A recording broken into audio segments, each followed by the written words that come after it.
Hello guys, now we read brief summary of chapter 16 Kanthapura written by Raja Rao.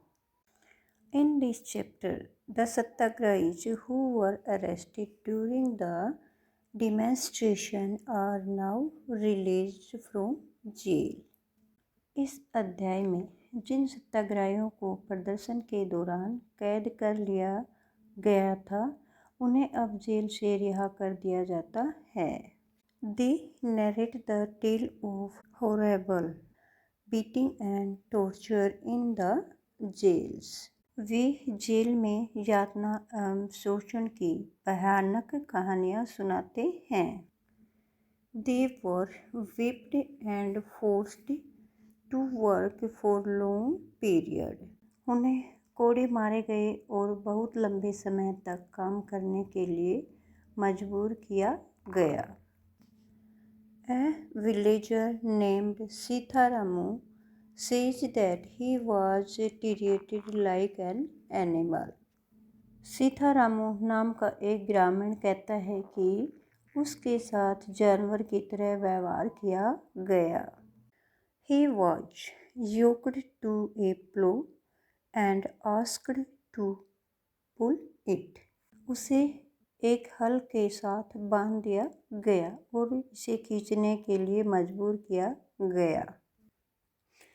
The government tries to repress the protests of people with all their might.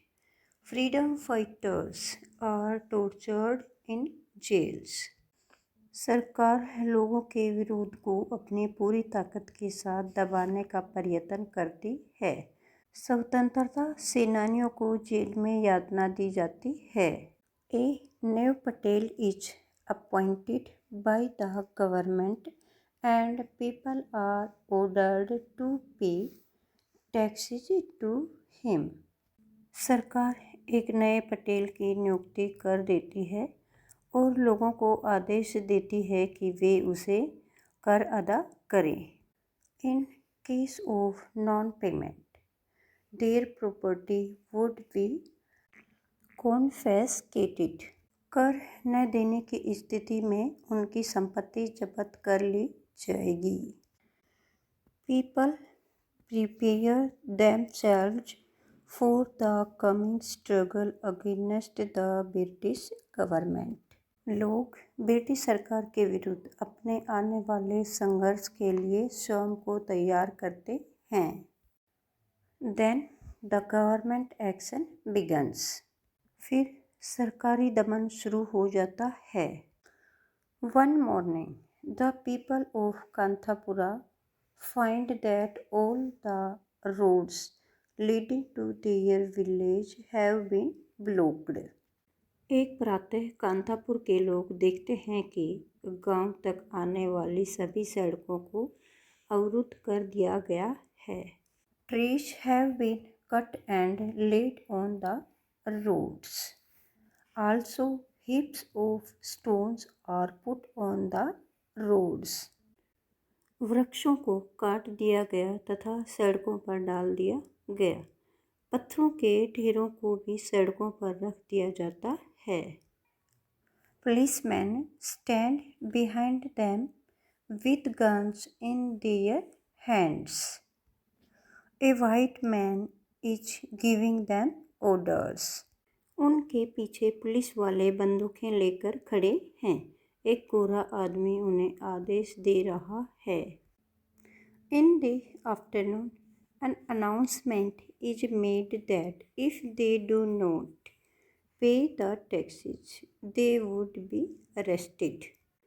दोपहर के बाद एक घोषणा की जाती है कि अगर उन्होंने कर नहीं दिए तो उन्हें कैद कर लिया जाएगा.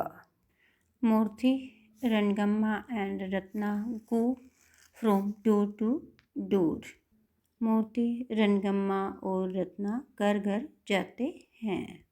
They tell people that if the policemen come to their house, they should ring bells. वे लोगों से कहते हैं कि अगर पुलिस उनके घर आए तो वे घंटी बजाएं। Then the others will come to their help.